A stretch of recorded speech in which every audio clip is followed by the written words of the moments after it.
Bismillahirrahmanirrahim. Wassalatu wassalamu ala Rasulillah. La haula wala quwwata illa billah. Wa ba'd. Segala puji dan syukur kita panjatkan kepada Allah Subhanahu wa taala, Sang Maha Pemberi banyak kenikmatan. Yang salah satu nikmat yang sekarang kita rasakan yaitu nikmatnya bernafas di bulan yang penuh keberkahan ini, yaitu bulan suci Ramadan.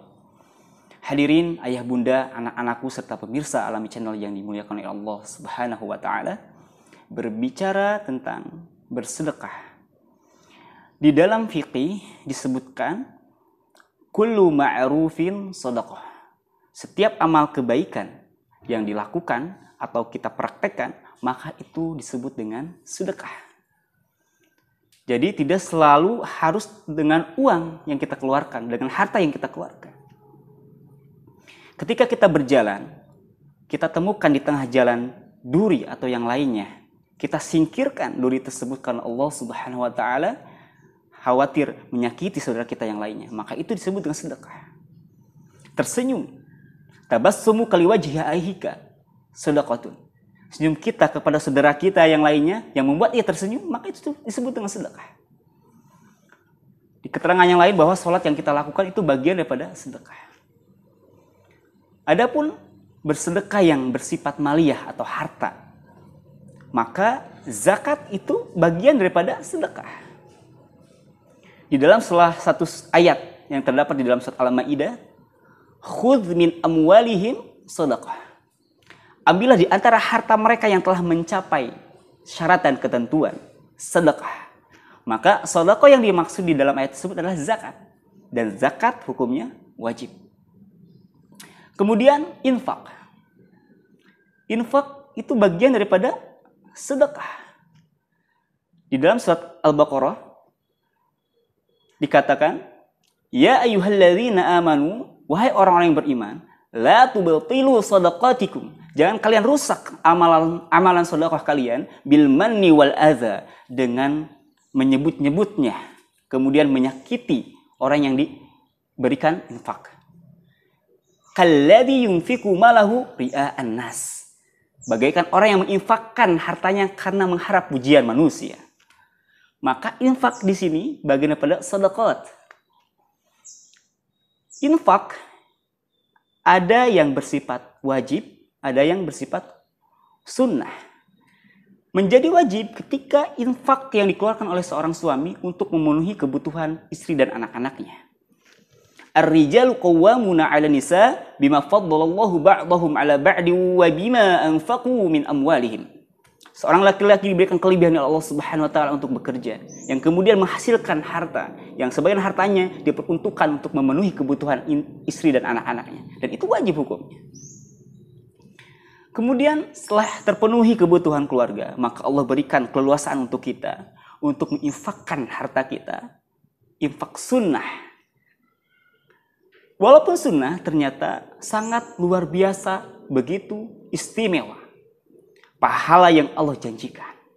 Bahkan melebihi pahala zakat yang wajib. Zakat ketika kita keluarkan, maka Allah berikan minimal pahala 10 kali lipat kebaikan. Sementara infak yang sunnah itu 700 kali lipat, itu minimal. Masih di dalam surat Al-Baqarah, masalul ladzina yunfiquna amwalahum. Perumpamaan orang-orang yang menginfakkan hartanya fi sabilillah, di jalan Allah, kamasali habbah, itu bagaikan sebutir biji ambatat yang menumbuhkan sab'a sanabil, 7 tangkai.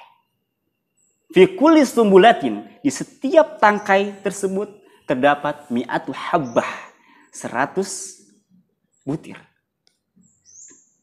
7 kali 100, 700. Di kalangan para ulama tafsir sepakat 700 kali lipat. Itu minimal. Kenapa? Karena di dalam ayat tersebut Allah melanjutkan, wallahu yudha'ifu liman yasha. Bahkan Allah akan melipat gandakan bagi siapa saja yang Allah kehendaki. Masya Allah. Hadirin yang dimuliakan Allah Subhanahu wa ta'ala. Infak begitu luar biasa. Kemudian apa yang harus kita infakkan? Masih di dalam surat yang sama, di dalam surat Al-Baqarah dikatakan, yas'alunaka madza yunfikun. Ketika ditanya Rasulullah, apa yang diinfakkan? Qul ma anfaqtum min khair. Maka jika kalian berinfak, infakkan yang baik-baik. Ketika kita menginfakkan harta kita, makanan misalkan, maka keluarkan makanan yang paling baik, yang layak dikonsumsi dan halal diperolehnya.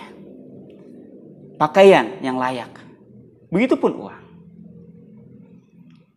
Untuk siapa? Maka ada 5 golongan. Di antaranya yang paling pertama, urutan pertama, yaitu adalah lil walidain. Untuk kedua orang tua kita. Orang tua yang telah membesarkan kita, yang telah banyak berkorban untuk kita. Terlebih seorang ibu. Sahabat Uwais Al-Qarni. Di dalam hikayat diceritakan, kurang lebih 8 bulan ia naik turun bukit sambil menggendong anak sapi. Tujuannya untuk memperkuat fisiknya. Untuk apa? Untuk memenuhi keinginan orang tuanya, ibunya, untuk naik haji. Sementara ia tidak punya uang untuk itu. Setelah itu ia gendong ibu tersebut untuk naik haji dari Yaman ke Makkah sampai pulang ke rumah kembali. Masya Allah. Saat itu ditanyakan, apakah hal ini yang dilakukan ini dapat menebus jasa orang tua, ibu? Maka jawabannya apa? Tidak. Sehembus napas ketika melahirkan pun tidak terbayar dengan hal itu. Maka wajar. Orang tua adalah posisi pertama. Orang yang perlu perhatian untuk diberikan infak oleh kita semua. Yang kedua adalah aqrabin. Saudara kita yang dekat. Sebelum yang jauh, perhatikan saudara kita yang paling dekat. Karena boleh jadi di antara saudara kita yang dekat, ada yang membutuhkan uluran tangan kita. Selanjutnya, dil masakin, dil yatama, anak-anak yatim, wal masakin, orang-orang miskin, wabni sabil, dan orang-orang yang ada di perjalanan, ke musafir. Terlebih ia dalam keadaan mencari ilmu misalkan. Itu luar biasa. Infak yang diberikan akan lebih berkali lipat lagi. InsyaAllah. Hadirin yang dimuliakan Allah Subhanahu wa Ta'ala, betapa istimewanya pahala infak yang kita lakukan. Bayangkan, jika itu dilakukan saat momentum bulan suci Ramadan. Yang kita tahu bahwa semua amalan kebaikan yang dilakukan di bulan Ramadan itu lebih bernilai dibandingkan ketika kita lakukan hal itu, kebaikan itu di bulan-bulan yang lainnya. Infak dilakukan di bulan Ramadan. Masya Allah, berapa kali lipat yang akan didapatkan. Tak perlu kita hitung, karena Allah tidak akan pernah salah dengan amalan hambanya. Karena Allah tidak akan pernah terbalik dengan pahala-pahala hambanya. Mudah-mudahan kita termasuk hamba Allah yang selalu bersedekah. Dengan apapun. Dengan tenaga yang dimiliki, pikiran yang dimiliki, perhatian, dan kata-kata yang baik sehingga membuat senang orang lain. Atau Allah titipkan harta lebih. Maka jangan pernah ragu kita menitipkan atau menginfakkan harta tersebut di jalan Allah. Karena sesungguhnya janji Allah itu nyata. Subhanakallahumma wa bihamdika asyhadu an la ilaha illa anta astaghfiruka wa atubu ilaik. Assalamualaikum warahmatullahi wabarakatuh.